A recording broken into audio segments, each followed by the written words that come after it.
सभी विद्वजनों को मेरा प्रणिपात। मैं अजीत कुमार मिश्रा आप सभी का शुद्ध सनातन में स्वागत करता हूं। विद्वजनों, सावन का महीना आ गया है और मुझे पूरी उम्मीद है कि आप सभी भगवान शिव की आराधना कर रहे होंगे, भगवान शिव को प्रसन्न करने के लिए उनकी पूजा कर रहे होंगे और अपने मनोवांछित फल को प्राप्त करने के लिए उनके किसी न किसी मंत्र का जाप कर रहे होंगे।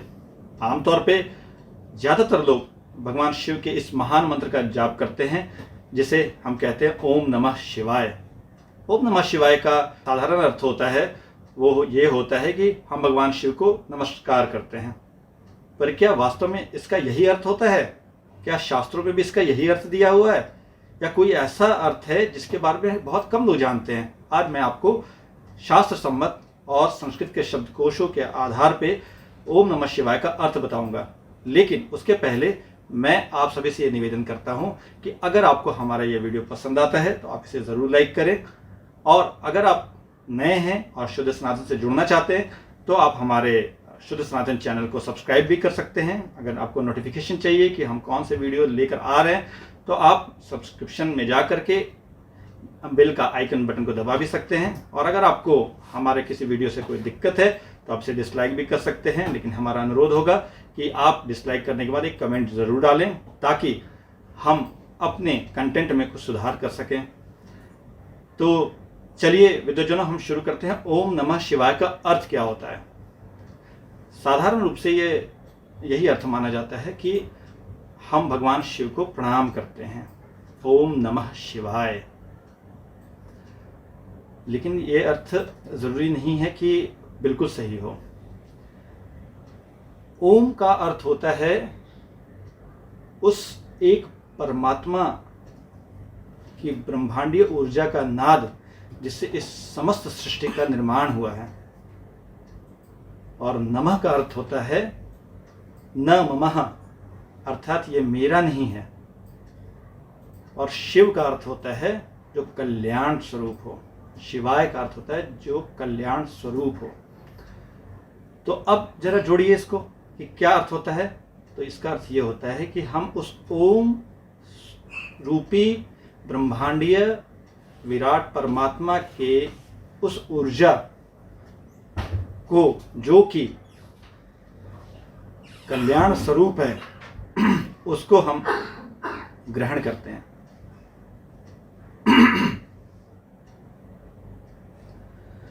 तो चलिए विद्वजनों, हम शुरू करते हैं। यूं तो ओम नमः शिवाय सबसे प्रसिद्ध मंत्रों में एक है और ये बहुत ही शक्तिशाली मंत्र माना जाता है। कहा जाता है कि इस पंचाक्षर मंत्र को जपने से हमें सभी कुछ प्राप्त हो सकता है।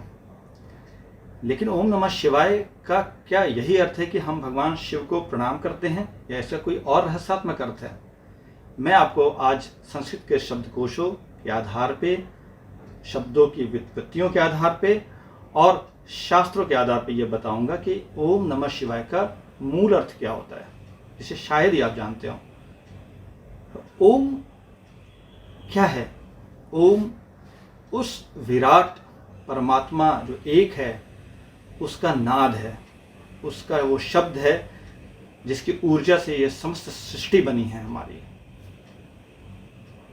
और ऋग्वेद के नासदीय सूक्त में उस एक का कोई नाम नहीं दिया गया है, बस ये कहा गया कि वह एक जो है उसने अपनी निर्ज सत्ता को धारण किए हुए है और वो इस समस्त संसार का, इस समस्त सृष्टि का निर्माता है।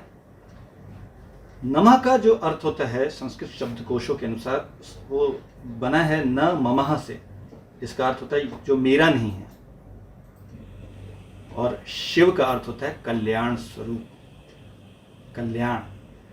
और शिवाय का अर्थ होता है जो कल्याण करे, कल्याण स्वरूप हो। तो अब जरा इसको जोड़िए। तो इसका अर्थ ये बनता है कि हम उस ओम स्वरूप ब्रह्मांडीय ऊर्जा, उस नाद जिससे कि इस समस्त सृष्टि का निर्माण हुआ है, जिससे हमारा भी निर्माण हुआ है, वो ऊर्जा मेरी नहीं है, न ममः। वो ऊर्जा कल्याण स्वरूप है, कल्याण करने वाली है। तो परमात्मा जो एक है जिसकी ऊर्जा से हम सभी बने हैं, वो तो उसी की है। क्योंकि हम एक मंत्र का ये भी अक्सर उल्लेख सुनते हैं, त्वदीयम वस्तु गोविंदम तुभ्यमेव समर्पय। ये हे वस्तु गोविंद, ये जो वस्तु मैं आपको प्रसाद रूप में चढ़ा रहा हूँ, ये मेरी नहीं, ये आपकी ही है और मैं आपको ही समर्पित कर रहा हूँ। तो ओम नमः शिवाय भी कुछ इसी तरीके का मंत्र है कि हम उस ब्रह्मांडीय ऊर्जा को, ओम स्वरूप उस ब्रह्मांडीय ऊर्जा को जो हमारी नहीं है और जो शिवाय है, कल्याण स्वरूप है, वो हम उसी परमात्मा को समर्पित करते हैं। इसका अर्थ ये है कि वो एक परमात्मा जो है वो हो सकता है निराकार हो, लेकिन जब वो साकार रूप धारण करता है और कल्याण करने के लिए एक ईश्वर का रूप धारण करता है, साकार ईश्वर का रूप धारण करता है, तो वो शिव भी कहलाता है, जिन्हें हम महादेव कहते हैं, जिन्हें शंकर कहते हैं, जिन्हें शंभु कहते हैं। तो इसका अर्थ ये है कि जो कल्याण स्वरूप भगवान का साकार रूप है, उस निराकार परमात्मा का साकार रूप है, जिन्हें हम शिव कहते हैं, जिनसे हमारा निर्माण हुआ है, हम इस ऊर्जा, ओम स्वरूप ऊर्जा को उन्हीं को समर्पित करते हैं। लेकिन अगर हम इसे ओम नमो शिवाय कर देना, तब ये अर्थ बन जाता है, क्योंकि नमो का अर्थ होता है नमस्कार करना। तो ओम नमो शिवाय का अर्थ जरूर ये हुआ कि हम उस ओम स्वरूप विराट परमात्मा को, जो कल्याण स्वरूप है, उसे हम नमस्कार करते हैं। तो इसका अर्थ मूलतः यही है। और अगर आप इस तरह के बहुत सारे मंत्र हैं, जैसे ओम दुर्गाय नमः, ओम विष्णुवाय नमः, ओम कृष्णाय नमः, तो यहाँ भी वही अर्थ निकलेगा कि हम उस ओम स्वरूप ऊर्जा, जिससे ब्रह्मा विष्णु महेश अपना साकार रूप धारण करते हैं, जिसके अवतार श्री कृष्ण हैं, माँ दुर्गा हैं, जिनकी शक्ति से निकली, उन्हीं एक विराट पुरुष की, उन्हीं एक विराट निराकार परमात्मा की चेतना है, जिसे हम ग्रहण करते हैं और जिन्हें हम उन्हें ही समर्पित करते हैं। तो जब अगर आप ओम दुर्गाय नमः का भी जप करते हैं, तो इसका अर्थ यह होगा कि हम उस विराट परमात्मा जो निराकार है, उसकी जो ऊर्जा है वो मेरी नहीं है, वो उसी की है, और हम उसी को समर्पित करते हैं, जो दुर्गा के रूप में हमारे सामने साक्षात खड़ी हैं। तो हमारी सृष्टि में जो ईश्वर का निर्माण हुआ है, वो उसी एक निराकार ब्रह्म से हुआ है, जिसे हम परमात्मा कहते हैं, परमेश्वर कहते हैं। श्रीमद् भागवत पुराण पढ़ लीजिए, चाहे आप रामायण पढ़ लीजिए, चाहे आप किसी भी ग्रंथ को पढ़ लीजिए, ऋग्वेद को पढ़ लीजिए, तो सृष्टि का जो निर्माण हुआ है वो एक निराकार ब्रह्म से हुआ है। और उस निराकार ब्रह्म की जो ऊर्जा है, जो नाद स्वरूप है, जो साउंड के रूप में, शब्द के रूप में, वो ओम कहलाती है। उसी से सारी सृष्टि बनती है, उसी से ब्रह्मा आते हैं, विष्णु आते हैं, महेश आते हैं, और फिर सभी देवी देवता आते हैं। तो भगवान श्री कृष्ण भी गीता में ये कहते हैं कि अर्जुन, जो मुझे न छोड़ के किसी देवी देवता, वृक्ष, पत्थर, भूत, किसी की भी पूजा करता हो, तो उसे शायद ये पता नहीं कि वो दरअसल मेरी ही पूजा कर रहा है, और मैं ही उसमें स्थित होकर के मैं उसे वो मनोवांछित फल देता हूँ। तो भगवान कृष्ण यहाँ खुद को उस परमात्मा का ही स्वरूप बता रहे, जो निराकार है, जिससे सृष्टि का निर्माण हुआ है। माँ दुर्गा भी उन्हीं के स्वरूप हैं, शिव भी उन्हीं के स्वरूप हैं, विष्णु भी उन्हीं के स्वरूप हैं। नास्तीय सूक्त में उनका कोई नाम नहीं दिया गया है, पर हिरण्यगर्भ सूक्त में उन्हें एक विराट पुरुष कहा गया है, और वो विराट पुरुष जो है, उसकी ही शरीर के अवयवों से, उसके ही शरीर के पार्ट से ब्रह्मा सारी सृष्टि का निर्माण करते हैं। तो हम किसी की भी पूजा कर रहा हूँ, हम किसी भी मंत्र का जाप कर रहे हो, जो ओम नमः शिवाय हो, ओम दुर्गाय नमः हो, ओम कृष्णाय नमः हो, तो दरअसल हम उस ऊर्जा की, उसकी उपासना कर रहे हैं, जो उस ब्रह्मांडीय निराकार परमेश्वर से निकली है। और इसका अर्थ बहुत ही साधारण रूप से यही है।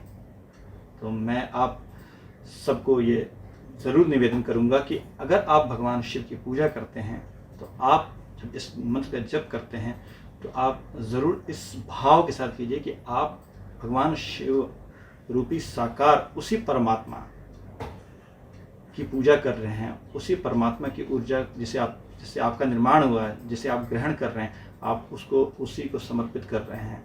बस इसी भाव से जब आप करेंगे तो आप उस ईश्वर से जो निराकार है, भगवान शिव रूपी साकार ईश्वर के माध्यम से उनसे जुड़ जाएंगे। भगवान कृष्ण के रूप में जो माध्यम है उस विराट ब्रह्मांडीय परमात्मा का, उससे आप जुड़ जाएंगे। आज के लिए सभी विद्वजनों इतना ही।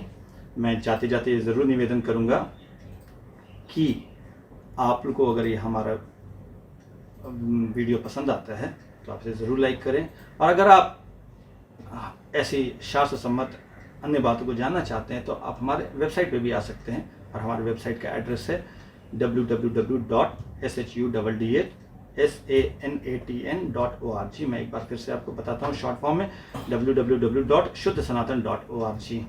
आज के लिए इतना ही विद्वजनों, एक बार फिर से आप सभी को प्रणिपात।